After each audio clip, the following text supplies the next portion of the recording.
Thank you so much, everyone, for joining us for our first ever 5-hour club lunch and learn, where we'll be talking about the role that managers play in retention of parents in the workplace. We'll be sharing an insight of what it means to be a parent in the workplace, as well as sharing practical tools to help managers support on the other side, as we recognise it's not easy, particularly if you're not a parent. We are joined today by former Chief Product Officer and Coach Carlotta Negri di Sanfront, who has 15 years of international experience in product management across Italy, Spain, Canada and the UK. While she was 8 months pregnant, she was appointed Chief Product Officer for Giff Gaff and welcomed her daughter in just 10 days later. That's incredible. She is now 6 years old. Carlotta's career spans telecommunications and tech before shifting focus to incorporate greater flexibility and variety.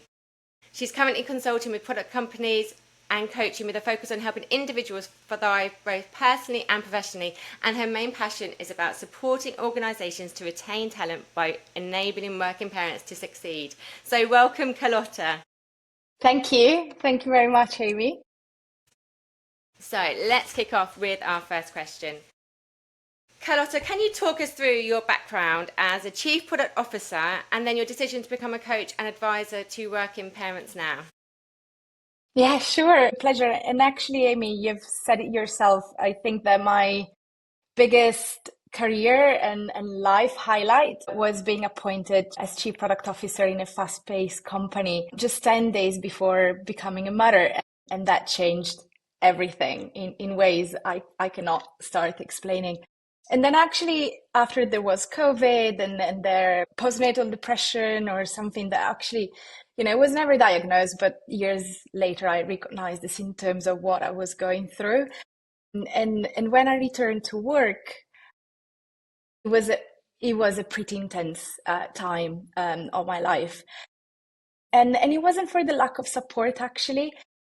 I was very privileged to be able to afford childcare. I had a lovely manager, great peers, a great supportive culture, but yet it felt really intense, hard, and challenging to return to work and to be trying to juggle both things, like a high-profile role and becoming a mother for the first time. But that's at least going through those hardships made me realize that there was a gap in the market. So either I was exposed to leadership conversations about bettering myself as a leader, promotions, etc. And believe me that it's really hard to think about career when you sleep 30 minutes per night every night for months, if not years. And equally, I was having conversations about gentle parenting styles, etc. But equally, it's very challenging to be calm and relaxed, feeding a toddler after 10 hours meetings not stop without any breaks, and especially when your kid like throws food at your face and you just haven't had a break. So it was at that time when I started thinking that actually the two things had to go hand in hand. They do for most of us, but there wasn't a space or a place where a career and parenthood would really be addressed at the same time as a joined up conversation. And that gave me then the idea of veering more towards supporting actually working parents through coaching and advisory for companies who want to support working parents in the best possible way. I mean, that's fantastic to hear, but I can feel from you that how difficult it can be to move into such a senior high profile role within the company, having all of these other things to deal with as a parent. And we often talk about that, where actually when you become a parent, often your career takes a slightly different turn or you have a different perspective on it, and it's just a season within your life. It might not be going to be this way forever, but in that moment you really do need the support. It sounds like you really had the support to be able to do that senior role. What was it that, from your point of view as a then working parent, what was the biggest thing for you that helped you step back into that senior leadership position? I think it was, well, definitely my peers, the company culture. I had the opportunity of being flexible. I remember conversations when somebody, a consultant, suggested us to, that I would spend a bit more time in the afternoon with my daughter, who was just being 2 years old and needed more attention and wasn't, behaving as I was expecting her to behave after a very long day at work. And actually having the conversation of clocking off at 5 p.m. because I needed to spend time with her was a fairly easy and smooth conversation at the time in my work environment. So that was absolutely great to be able to be in a place where I could be myself and I could bring up my own personal circumstances and challenges and try to address them together with my employer. Equally, I didn't have other help. I didn't have my family nearby. So I was, for one thing that I had, I was lacking other things. And this is also why I think that the support needs to be absolutely tailored to the, personal circumstances of the individual and a person that we have in front. Absolutely. And today you're going to share from both sides of the coin. You have experience of being a senior leader, but also being a parent. So we're so grateful for you to be able to share your experience and perspective on this today. So from what you have learned from being a working parent and by working now with parents, can you talk through any common patterns that parents experience to sort of let other managers know, maybe those who don't have children, what it is like to be a parent returning to work? Actually, now that I spend my days literally speaking with working parents, it's so easy to spot the commonalities and the common patterns. Like one, very common one, especially at the beginning, is I already mentioned it, is sleep deprivation and therefore performing and retaining really sound judgment when you're not sleeping is a huge and big challenge, and therefore allowing some recovery time or when there are really difficult nights is one of the things that immediately comes to my mind, that it would be so much easier to perform when you feel comfortable in having that conversation with your team or with your line manager, and sometimes you just don't need much. But then and now, Amy, there's so much literature around invisible jobs and the logistics that are involved in having a child, and which the complexity becomes even bigger when you have more than one child. And I speak with so many parents who are basically functioning on the basis of spreadsheets and shared with their childcare support with both partners when they're lucky, obviously, to have one. And invisible jobs is something that goes absolutely on top to our daily jobs, and sometimes it just feels that it's unbearable. That obviously causes increased stress and emotional load, which is really hard to, I think, unpack for a people manager unless they have a trustworthy relationship with the person they have in their team. And last but not least, I think, working parents are so crunched up with time that they have no time left for themselves. And I used to refer to our holidays as a family, as business trips, to my partner's disappointment, but that's what they felt to me, actually. And it's so true. There's never a recovery, like a moment of recovery. And so I'm not surprised that more than 80% of parents, declare that it shows signs of burnout. And actually, this is not just a female concern. It's actually affecting fathers too. They are a lot more involved in their children's bringing today, but at the same time, I don't think that their role as fathers and carers is widely recognized in the society. And just to give an example, there are no NHS programs that would recognize the role of a father after having become a parent, and therefore there's no support. Even if, having said this, even if there are common patterns and commonalities, I still think that, and this is my first step actually for people managers here on the call today, that you should never assume what the other person is going on. And the difference is made by the nuances and understanding really the specific circumstances that that person is going through. And that makes a huge, huge difference. Absolutely, and I thank you for putting out the point that actually this is not just a woman's mother's problem in the workplace. This is also being seen by dads, and like you said, actually there's a lot more, and it's been raised by some of the organisations out there like Dad Shift and Parenting Out Loud around men's mental health, because they are having a more active role within their children's lives now. And I think they say that actually what is happening to men is that often they might be parenting more, but what goes is they're still having to work as much as they used to, but their hobbies and their leisure time actually disappears, and that's the things that get pulled, and those are the impacts that have on their mental health, just similarly like it is to women. So we are talking to how we can include both mothers and fathers back into the workplace, because it is a huge shift. in perspective for them in their careers, especially if they are both working, which most parents have to do now.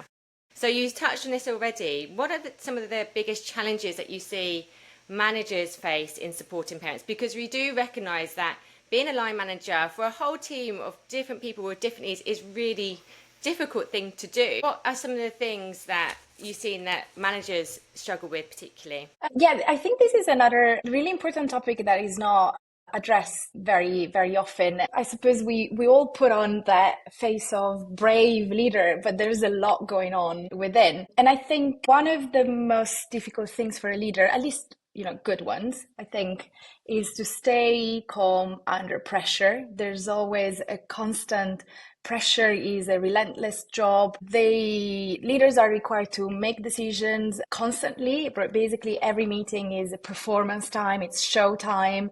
Their judgment needs to be sound all the time, every day, basically every hour of the day. And I think over time, this just becomes potentially challenging if that person is also under a lot of pressure, not able perhaps to take breaks or have a bit of a recovery time.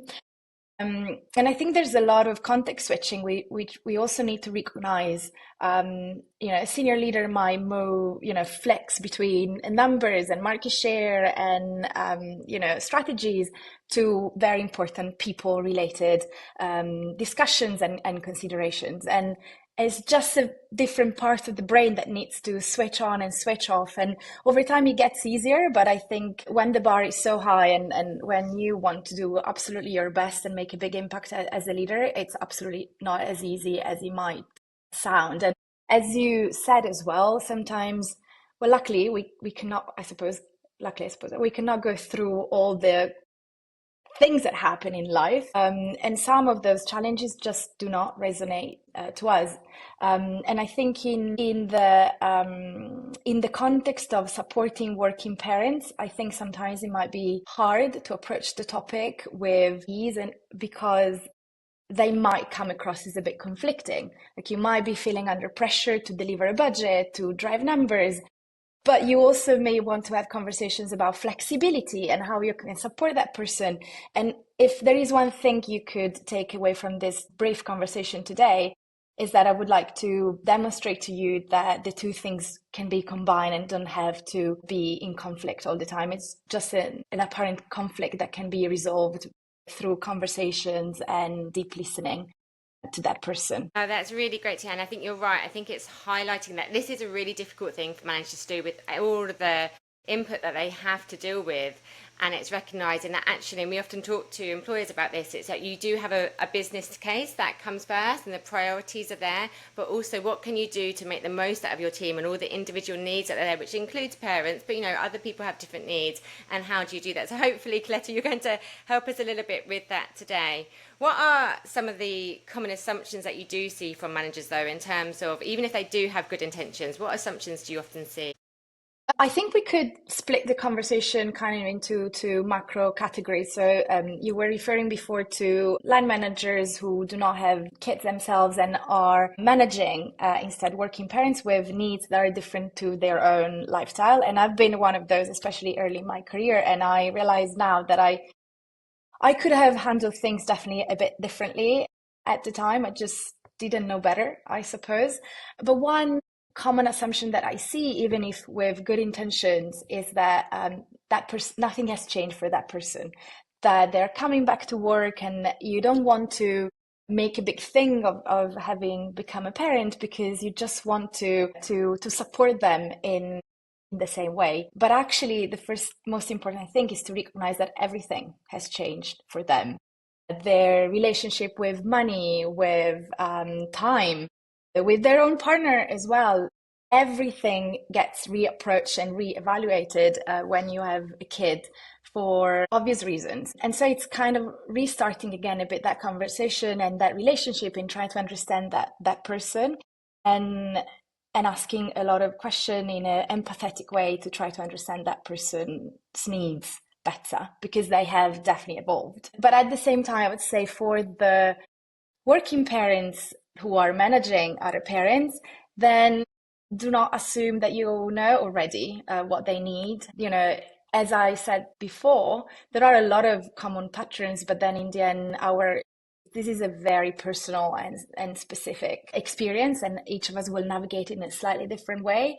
And you know, I see working parents supporting other parents could come across sometimes as overprotective potentially because you've gone through it, you know, it's hard, and you may want to just wrap them up in a bit of a bubble. But these as well, if you know, it's done with really good intentions, but over time it's damaging as well, because that leads to potentially fewer opportunities, or can flatten out a bit their career, or the job content might become a bit less interesting and motivating, and over time they might feel a bit less engaged to their own work. And so I suggest that in both cases you should always have a conversation about what's really going on, and how can you help them really in a practical way.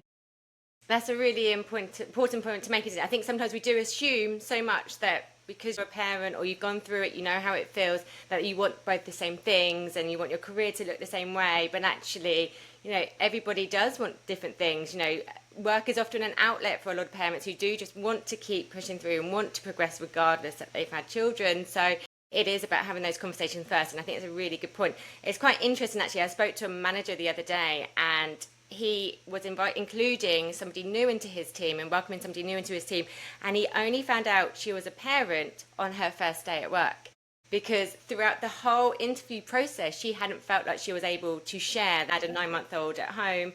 And so he was quite surprised and taken aback by that when she joined and said, oh, you know, I need to be able to do these things. And I think, I mean, that says two things. Of obviously, first of all, we need to, you know, welcome parents from the very beginning in terms of, you know, even when we're hiring them, and being open to those conversations even before they start the job. But it's then once they are, what can we do to really support them and welcome them back in? So do you have any tips around what we can do when welcoming a parent either back into their team from returning from maternity, or maybe a new parent in the team completely? Yes, and the first thing, the simplest thing, is to be there for them, listen and ask questions. And this sounds, yes, very obvious, but from research that we've seen, nearly half of the working parents say that they have received inconsistent support from their line managers. So being there constantly and keep trying to understand, listening to them is the number one thing that I think people managers can really do to support these people. But also, when I say asking questions, like some other people ask me, am I really allowed to ask those questions? You know, there are things that feel a bit of a no-go conversation, and you know, obviously depends on the relationship you have with this person, depends on the level of trust, but most of the times actually working parents like being asked what's going on for them and sharing a little bit in a more human way. And so asking empathetic questions is really important. And if you you know, struggle maybe thinking about how to ask and what is allowed to ask, I would just recommend you to look up at the 3Cs model, which is a really useful framework to ask empathetic questions, especially in this case. And it's called the 3Cs model because it refers to curiosity, clarity, and care, like three main areas to wrap up in the same conversation. And an example could be curiosity, could be, how are you feeling today? I mean, have you slept okay? How is that going? But also followed up by clarity, which could sound like, well, I would like to propose that you're leading the budgeting process for the next 3 months until submission. How does it sound? And clarity is hugely, hugely important because it takes away just some of the cognitive load that working parents are going through. You know, especially first-time parents do make decisions on a daily basis about things they haven't made decisions on before. And it comes, and there are really important decisions about their kids, about their family lifestyle, about their life setup. And it comes with a lot of emotional load sometimes because you never know whether you're making the right decision. So the best thing you can do as a people manager is just to make it really easy for them to be productive, to feel that they're contributing, and asking them a very specific thing to remove that cognitive load of, well, I don't know what I'm doing, or setting clear expectations is so important. But at the same time, following that up, wrapping that up with a caring question. And for example, what support do you need if you're going to manage this process in the next 3 months is also so important and so key to make arrangements that would work both ways. And if the relationship permits it, I would also stretch it a bit further, asking, do you think you have the right support at home to be able to do this? Because as I said at the beginning, this is just one big conversation. Integrating career life goes, you would need the support of your line manager, but also the support at home to be able to combine and integrate work and life in the best possible way. Absolutely, that's a really good point to make. Maybe managers don't know how to ask those questions or what questions they are allowed to ask, especially if it maybe comes to an interview process or, again, going back to that point of making assumptions about what the person wants and needs. So just being very clear on those things and doing it in a caring and empathetic way is really key to building that trust, I guess, and creating those longer term relationships that you would then hope means that the parent is then going to stay in your organisation, stay within your team for a long time, which is what we're trying to do here. So thank you for those. That's really, really key points that I think managers can hopefully take away and start doing tomorrow. Is there anything else for a manager who has got a parent in their team and doesn't quite know what to do? What can they start doing tomorrow that will maybe change the way that they work with that parent? I would definitely ask the question, what support do you need? And perhaps preempting two important conversations. I will hint you towards flexibility and children illnesses, for example. They are usually the two big topics that create a bit of emotions. They can become difficult conversations, but I don't think they have to be. And so asking directly the conversations about that they need from a flexibility arrangements perspective is key. And normally, and again, going back to the potential conflict that is perceived, I've seen always very, very reasonable requests. We know that the UK, the school system doesn't cater for working parents' needs. Therefore, usually the task is to work around the pick-up and drop-off times in a very simple way. And children's issues or illnesses, they do happen. They are unexpected. And it happened to me, I vividly remember I was at the hospital, I had 10 million meetings, I had to meet someone much senior than me, and I thought for a second, well, I'll just drink a bit of coffee and I'll go. And I thought, well, what am I even doing?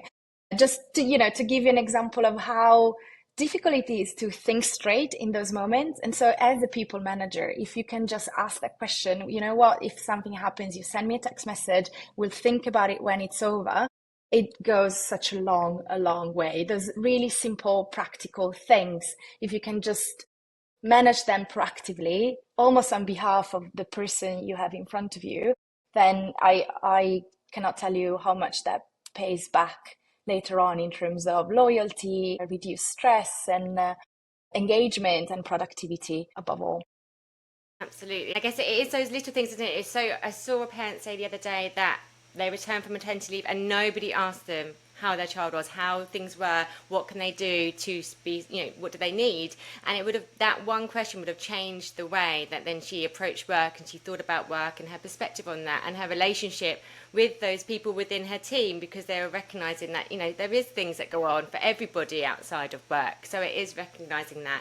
I did hear there was another manager that I've heard who did a really great thing. And again, she didn't have children herself, but she said from the day one, she said, make sure that you block out your school pickups and drop-offs so that everybody in the team recognises that those are the times that we don't book meetings. Even just a simple thing like that can really change the way that a person feels about how they're being seen as a parent and how they're showing up and respecting their time as well as others. And like you say, these things go a really long way in how long the person might stay there for, because they're being seen in their whole person and with all of their priorities. And I think you often see it in the 5 Hour Club that actually parents are so grateful for a really supportive manager and even if they can't give them all the flex that they need initially, for just asking what they do need, and they're going to stay there long term. They're not going to let that go because it's so hard to find. So just showing up in that way makes a really big difference. Before we wrap up, I do have one question that came through that asks that how can you support a parent when the work policies don't allow you to do that. And I think she was referring here to the hybrid remote working policies that are coming into place. What can you do when maybe the business is saying no, but you want to be able to welcome a parent better and support them better in your team? First of all, I'll try to understand what's the discrepancy between the ask and the actual policy. Because again, maybe that person isn't asking to work remotely 5 days a week. So if the policy is 5 days from the office, like, I think it's really key to understand what's a real ask. Try as well to understand whether it's possible to trial something in a bit of informal way to see the impact that might be having. Because if it's logging on at 9:30 or 10 a.m. on a couple of days a week, then, I think the conversation it's much more straightforward. I would just test it, see what are the practicalities of it. If there's no real impact, I think it's one of those great opportunities for us as leaders to make a positive impact on the company culture and to actually be promoters and good allies on flexible working, if that was the specific topic, or supporting working parents. I'm not saying it's easy at all, especially when you have a large team. Therefore, there are so many needs you want to accommodate and support. But I'll try just to be practical and to see whether that has really a big impact. And if not, I think it's much easier to build a case around it to try to retain that person for the long term.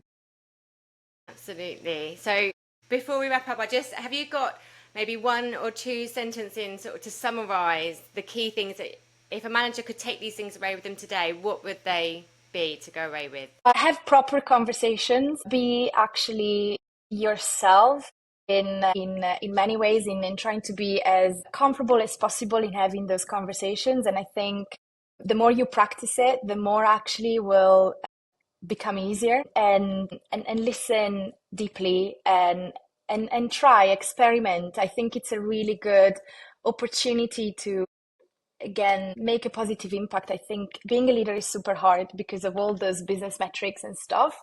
And this, I think, is your opportunity to actually make a positive impact and advance a bit our own working culture so that it can become more inclusive. And this, I think, actually, in the end, is a good opportunity. Absolutely. I heard from a brilliant manager the other day how she said that actually she has learnt so much from her parents in her team about how to work differently, how different priorities, all of these things, and she has grown so much of a leader because of that. So that was a really wonderful thing to hear. I think if you can have this reciprocal relationship, that will just come back in bounds and in so many ways, and you'll hopefully have a nice long-term relationship going forward where you can work and grow together. So thank you so much, Carlotta. For those of you who want to know more about you and where they can find ways to work with you, even in their organisation or as a working parent themselves, where can they find you? I would say definitely LinkedIn. I think it's a more practical way to get in touch. And yes, I do support both private clients and companies, and especially with companies. Sometimes it's not clear where to start or what could be implemented. So I'm very happy to both take an advisory and a coaching role if that's needed. Fabulous. Well, thank you so much again, Carlotta. It's been absolutely wonderful. I wish we could have more of your time, as your understanding of both sides of the coin from being a leader and a parent has really shone through in the experience and the wisdom that you've given us today. So thank you. Thank you so much again, and take care. Thank you. Bye. Bye.